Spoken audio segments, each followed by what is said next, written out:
pour le truc. Si tu fais un...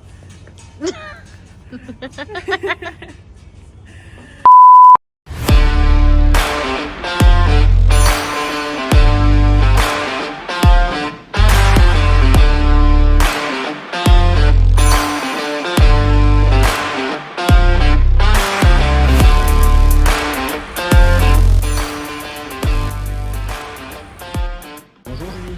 Bonjour Gaëtan. Ça va bien? Ça va, merci, et toi? Impeccable. Aujourd'hui on va un petit peu réviser ta petite position, on va faire un petit contrôle, un petit check. C'est ça. Avant ça, tu peux te présenter un petit peu, nous donner un peu ton palmarès et surtout ce que tu vas faire et surtout quand est-ce que tu vas gagner Hawaï. Du coup, je suis Julie Molo, je suis triathlète professionnelle depuis 2021. Je suis originaire d'Aix-en-Provence, donc du coin.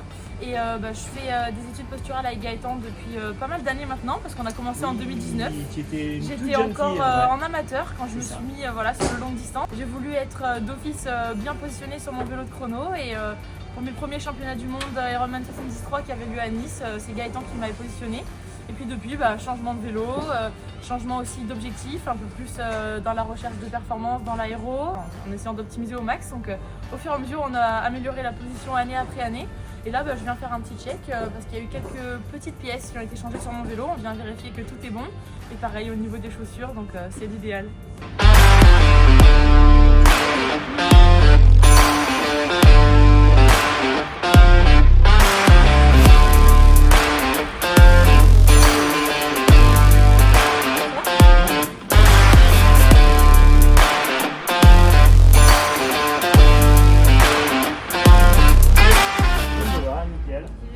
Bon Julie, tes vélos ont beaucoup évolué depuis qu'on se connaît, donc je pense que la première étude on l'a fait en 2019, c'est ça?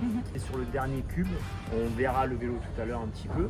Est-ce que tu peux nous parler un petit peu des nouvelles tendances qu'on a, de ce que tu as pu améliorer, dire qu'il y a de l'avancée, qu'il y a vraiment un ajout, un apport essentiel. Voilà, un petit peu ton ressenti sur ces nouvelles techniques et sur tout ce qui est 3D, tout ce qui est moulage, tout ce qui est tendance, on va dire. Oui, bien sûr. C'est vrai que ces dernières années, on a tendance à voir toujours des changements un petit peu sur le matos chez les pros sur les vélos. Comme tu dis, il y a les impressions 3D qui permettent du coup d'avoir de nouveaux supports pour l'hydratation en fait, qui permettent d'avoir à la fois l'intérêt pratique de j'apporte de l'eau ou de l'hydratation et un gain aéro. Donc on en retrouve derrière la selle ou sur le cadre ou des fois entre les bras aussi, entre les prolongateurs. Et après, il y a différentes modes, selon les longueurs des manivelles. Il y a souvent des fois plusieurs écoles qui s'affrontent. Moi, c'est vrai qu'au fur et à mesure, on a réduit la longueur de mes manivelles.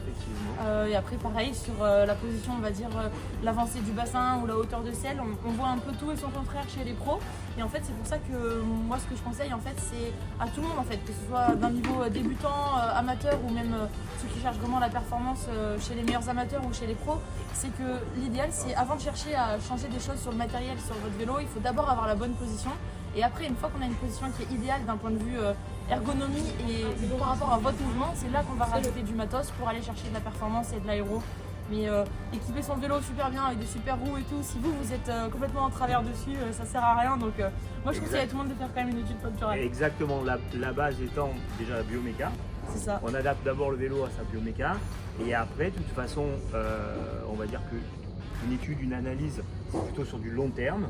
On va évoluer, moi j'essaye d'évoluer avec les athlètes pour être à l'écoute et puis eux aussi évoluent, eux aussi se transforment, eux aussi ont des envies, eux aussi veulent tester des choses et c'est comme ça qu'on travaille. Mais la base, la biomécanique, l'ergonomie de base et après pouvoir évoluer sur autre chose. Exactement. C'est ça? Ouais. Allez.